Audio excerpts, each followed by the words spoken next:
आज की वीडियो में हम एक ऐसे फल के बारे में जानेंगे जो सबको बहुत पसंद है, यानी बच्चों से लेके बड़ों तक सभी इसे पसंद करते हैं। इसका नाम तो आम है लेकिन ये बहुत खास है।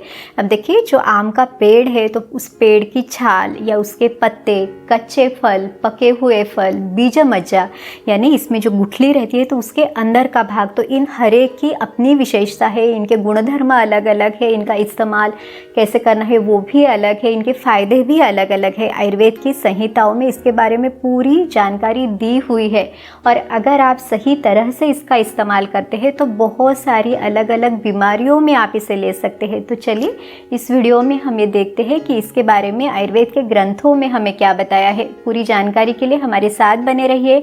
अगर आप चैनल पे नए हैं तो चैनल को सब्सक्राइब कीजिए ताकि आयुर्वेद की सही जानकारी आपको मिलती रहे। नमस्कार, मैं हूँ डॉक्टर रूपाली जैन और आयुर्वेद फॉर एवरीवन में आपका स्वागत है।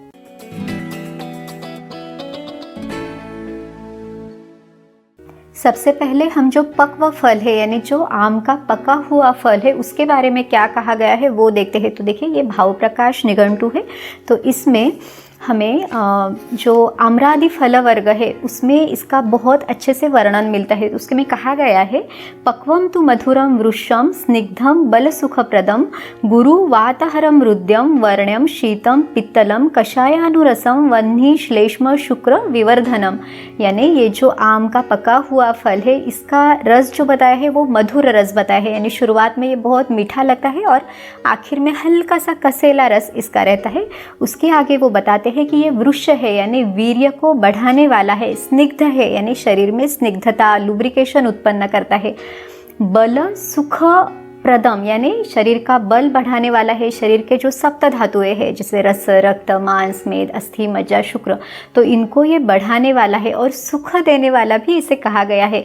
इसे गुरु कहा गया है यानी पचने में ये थोड़ा भारी है। इसके अलावा ये वात का शमन करने वाला है, वात नाशक इसे कहा गया है। तो जिनको भी वात से संबंधित कोई भी बीमारी है तो उनके लिए बहुत अच्छा फल है।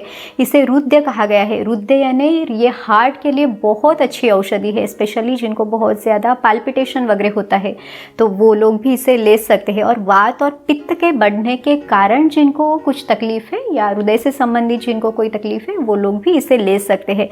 अब यहाँ पे इसे वर्ण भी बताया है, यानी जो शरीर का कॉम्प्लेक्शन है, वर्ण है, त्वचा का जो रंग है उसको सुधारने के लिए, अच्छा रखने के लिए भी आम हमें मदद करता है।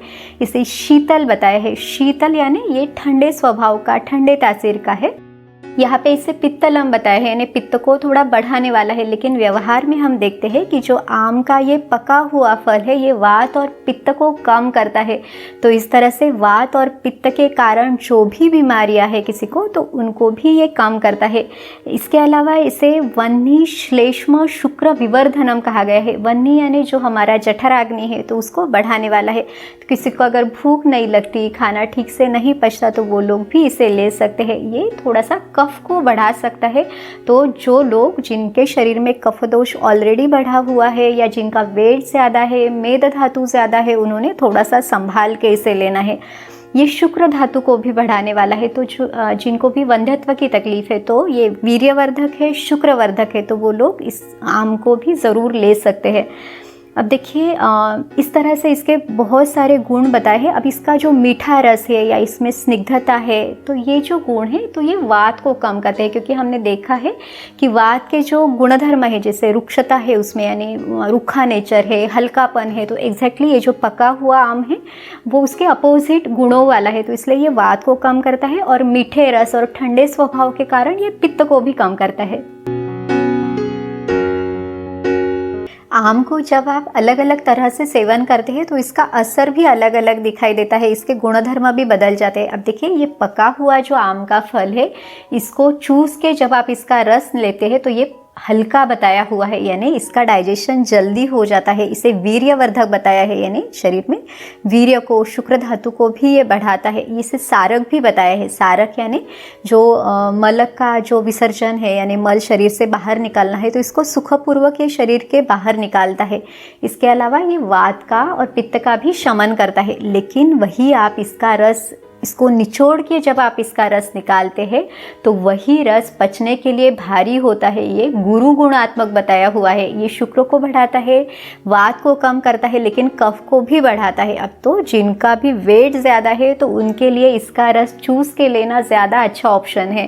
अगर आप इसको काट के इसे खाते हैं तो इसको फिर पचाने के लिए और ज़्यादा समय लगता है। इस तरह से आयुर्वेद में ये भी बताया हुआ है कि कौन सा तरीका आपको किस तरह का असर दिखाता है।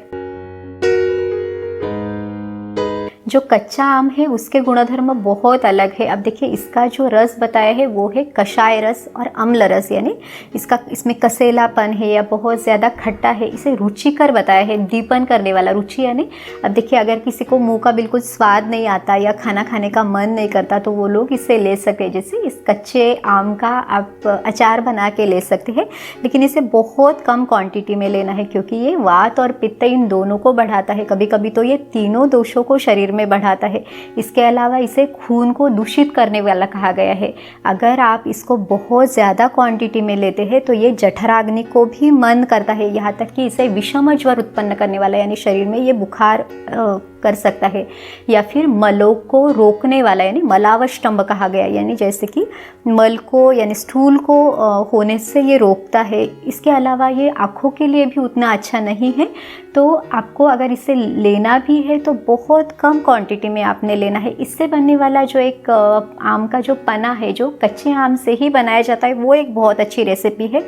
वो ट्रेडिशनल रेसिपी तो है ही, आयुर्वेद में भी उसका महत्व बताया हुआ है। अब जैसे आयुर्वेद में पानक बताए हुए है, किसी को शरीर में बहुत ज़्यादा जलन होती है या बार बार प्यास लगती है या बहुत थकान होती है तो उस अवस्था में आप उसे ले सकते हैं। तो ये आम का पना, यानी इसे मराठी में कैरी से पन्हे ऐसे कहा जाता है, तो वो भी आप ले सकते हैं। ये बहुत ही ट्रेडिशनल इंडियन रेसिपी है, तो इसके आपको बहुत अच्छे से फ़ायदे मिल सकते हैं। स्पेशली समर सीजन में, यानी जब बाहर धूप है तो उस समय पे आप इसे ले सकते हैं। अब हम आमचूर के बारे में देखते हैं। तो जो आम का कच्चा फल है इसका ऊपर का छिलका निकाल के इसको धूप में सुखा के जब उसका पाउडर बनाया जाता है तो उसे आमचूर कहा जाता है। ये भी बहुत खट्टा लगता है, कसेला भी टेस्ट इसमें है और ये मुंह का स्वाद बढ़ाने का भी काम करता है। आयुर्वेद में इसे कफ और वात को कम करने वाला कहा गया है। मल का भी ये भेदन करता है, यानी अगर किसी को पेट ठीक से साफ नहीं होता तो मल को ठीक से साफ करने के लिए भी ये मदद करता है। आम के फल की जो गुठली है तो गुठली के अंदर का जो भाग है जिसे बीजमज्जा कहा गया है, ये भी एक बहुत अच्छी औषधि है। तो अगर किसी को बहुत ज़्यादा उल्टी हो रही है या जुलाब हो रहा है तो वो लोग इस तकलीफ़ को कम होने के लिए इसे ले सकते हैं।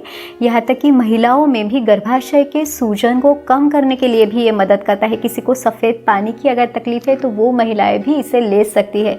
इसका जो डोज है तो 1 से 1.5 ग्राम की मात्रा में आप ये जो बीजमज्जा है इसे ले सकते हैं। यहाँ तक कि इसे कृमिघ्न भी बताया हुआ है, यानी अगर वर्म्स है तो उनको कम करने के लिए भी ये मदद करती है।